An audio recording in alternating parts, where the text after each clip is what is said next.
ભાસ રચિત નાટક અવિમાર્કમ એ સંસ્કૃત સાહિત્યનું એક અદ્ભુત અને વિશિષ્ટ નાટક છે.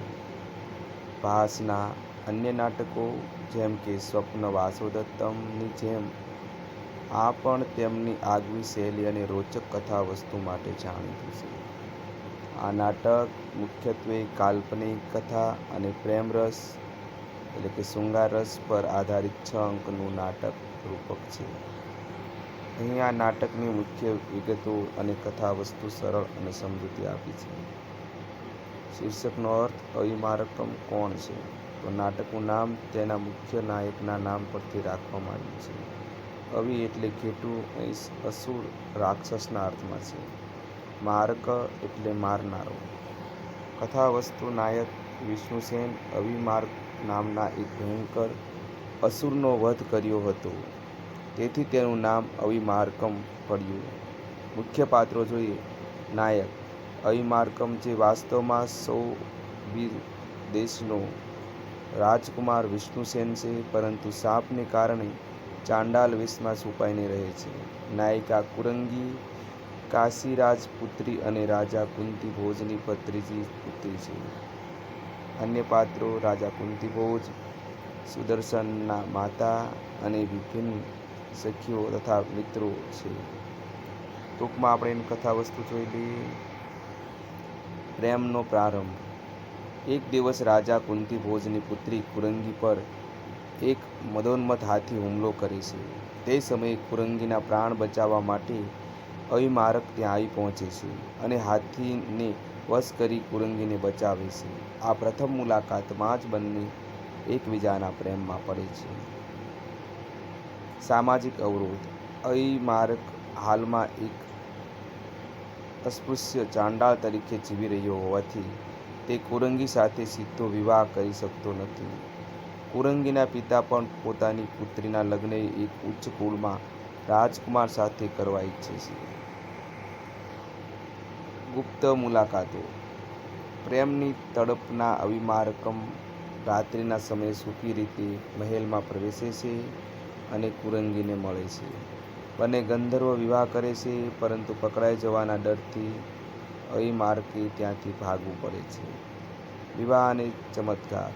વિવાહના દુઃખમાં અવિમારકમ આત્મહત્યા કરવાનો પ્રયત્ન કરે છે, પરંતુ એક વિદ્યાધર દેવી પુરુષ તેને બચાવી લે છે અને એક ચમત્કારી વીંટી, અદૃશ્ય થવાની વીંટી આપે છે. આ વીંટી પહેરીને અવિમારકમ કોઈને દેખાયા વગર ફરી મહેલમાં પ્રવેશે છે. સુખદ અંત. આ નાટકના અંતમાં અવિમારકમના અસલી જન્મનું રહસ્ય ખુલે છે. ખબર પડે છે કે તે કોઈ ચાંડાલ નથી, પરંતુ ઉચ્ચ કુળનો રાજકુમાર વિષ્ણુસેન છે અને અગ્નિદેવનો પુત્ર છે.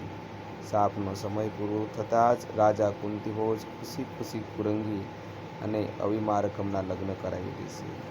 આ નાટકની આપણે ખાસ વિશેષતાઓ જોઈએ તો રોમાંચ અને રહસ્ય. આ નાટકમાં તંત્ર મંત્ર, જાદુઈ વીંટી અને અદૃશ્ય થવા જેવા તત્વો હોવાથી તે ખૂબ જ મનોરંજક અને રોમાંચક બને છે. સામાજિક સંદેશ. ભાસે ગુણ અને વીરતાને જાતિ કે કુળ કરતાં ઊંચા દર્શાવ્યા છે. સરળ સંવાદો.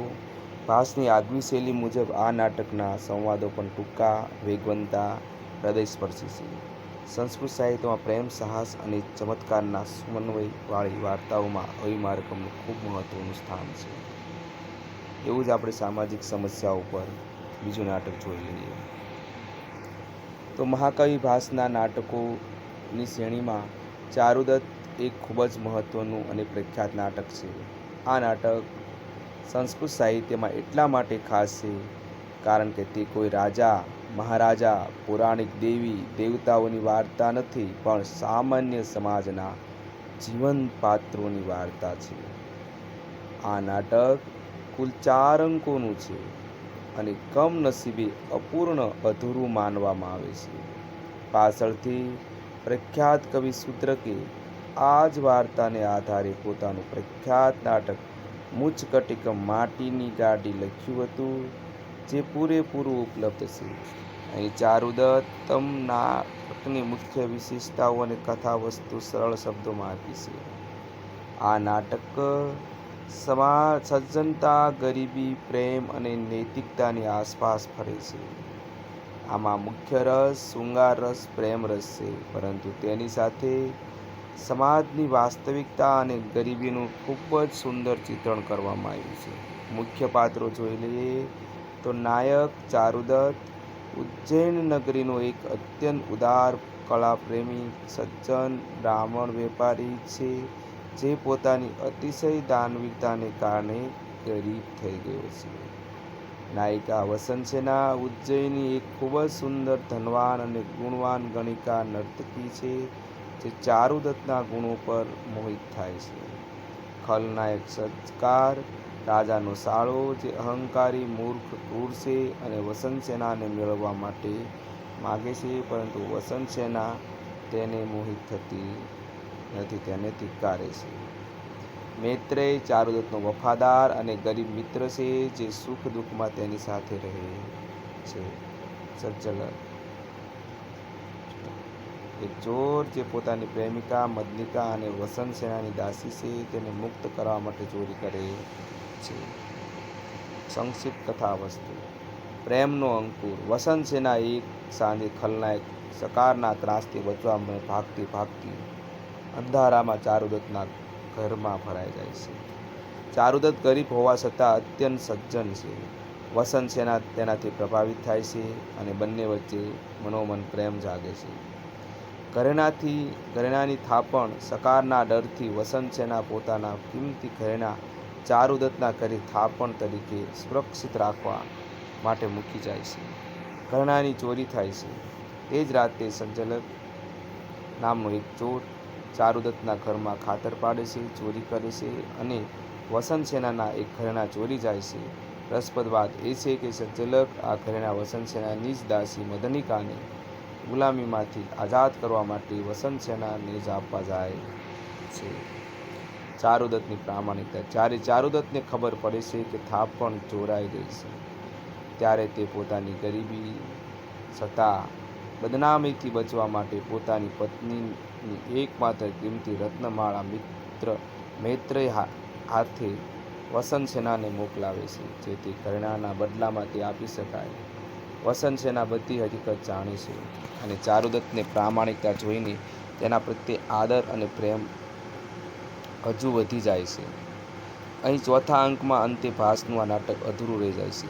શુદ્રકમાં આ વાર્તા આગળ વધે છે, જેમાં સકાર વસંત સેનાનું ગળું દબાવીને તેને મારી નાખવાનો પ્રયત્ન કરે છે અને આક્ષેપ ચારુદત્ત પર લગાડવામાં આવે છે.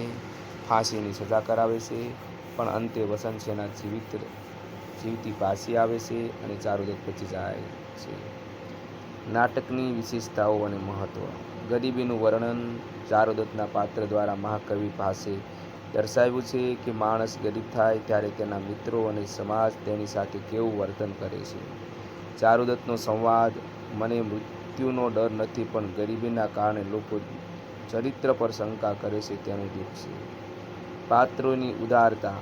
ગણિકા હોવા છતાં વસંત સેનાનો પ્રેમ પવિત્ર અને ગરીબ હોવા છતાં ચારુદત્તે પોતાની નૈતિકતા છોડતો નથી. વાસ્તવિક સમાજ.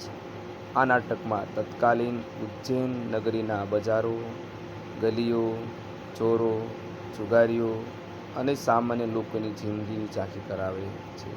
જો તમને આ વાર્તાનો આગળનો ભાગ મુચ્છકટિકમમાં આ કથા કેવી રીતે પૂર્ણ થાય છે એ જાણવામાં રસ હોય તો ચોક્કસ જણાવજો, તો હું આગળનો વિડીયો મુચ્છકટિકમ પણ મૂકીશ. બાલચરિતમ એ મહાકવિ ભાસ રચિત 13 નાટકોમાંનું એક અત્યંત સુંદર અને ઐતિહાસિક દ્રષ્ટિએ મહત્વનું નાટક છે. આ નાટક 5 અંકોનું બનેલું છે. સંસ્કૃત સાહિત્યમાં આ નાટક એટલા માટે ખાસ છે કારણ કે ભગવાન શ્રી કૃષ્ણના બાળપણની લીલાઓ પર આધારિત છે.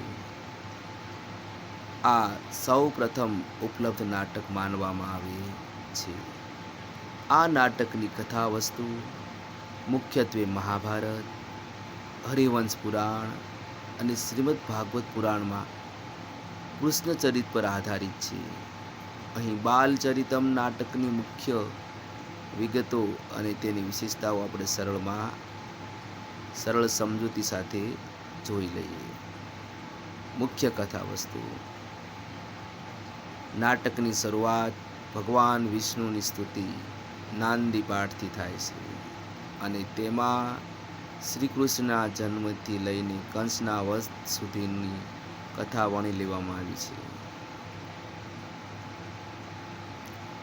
કૃષ્ણ જન્મ અને ગોકુળ ગમન. નાટકના પ્રારંભમાં મથુરાની જેલમાં દેવકીના 8મા સંતાન તરીકે શ્રી કૃષ્ણનો જન્મ થાય છે.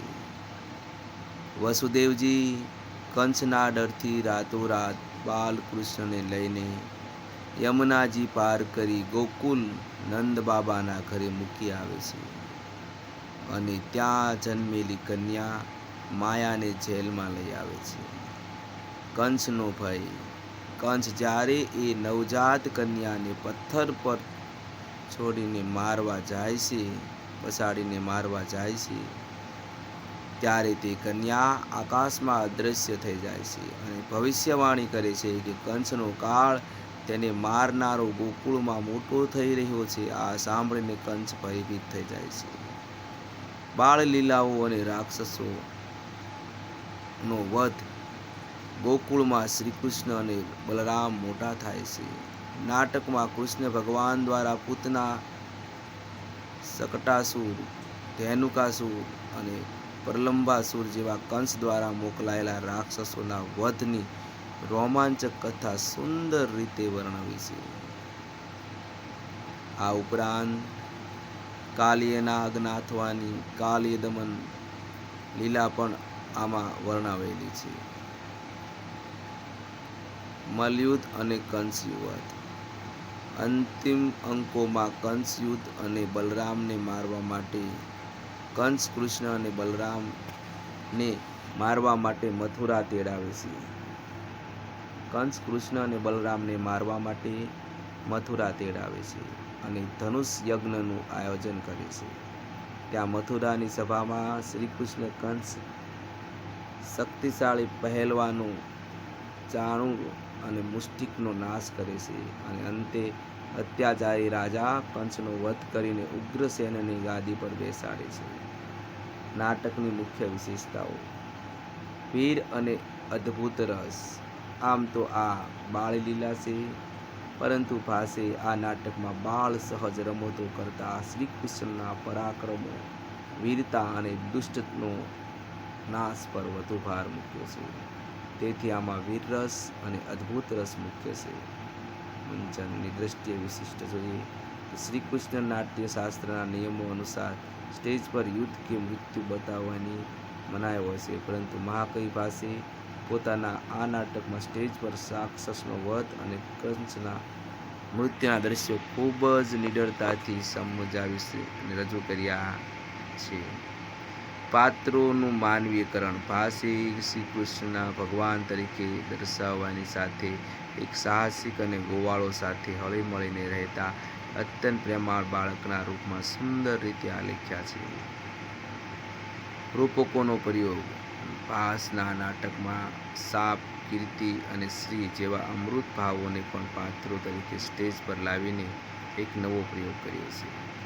મહાકવિ ભાસની સરળ અને વેગવંતી શૈલીના કારણે બાલચરિતમ નાટકો પ્રેક્ષકો અને બંનેને આજે પણ ખૂબ જ આનંદ આપે છે. તો અહીં તમારી સમક્ષ ભાગ નંબર 4માં જે છેલ્લા 3 નાટકો ભાસના બાકી હતા એ 3 મેં તમારી સમક્ષ મૂક્યા છે. પહેલું નાટક અવિમાર્કમ,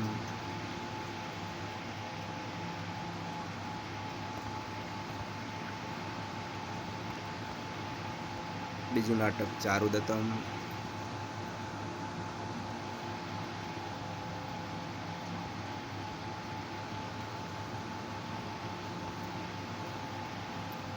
અને ત્રીજું નાટક બાલચરિતમ તમારી સામે મૂક્યા છે.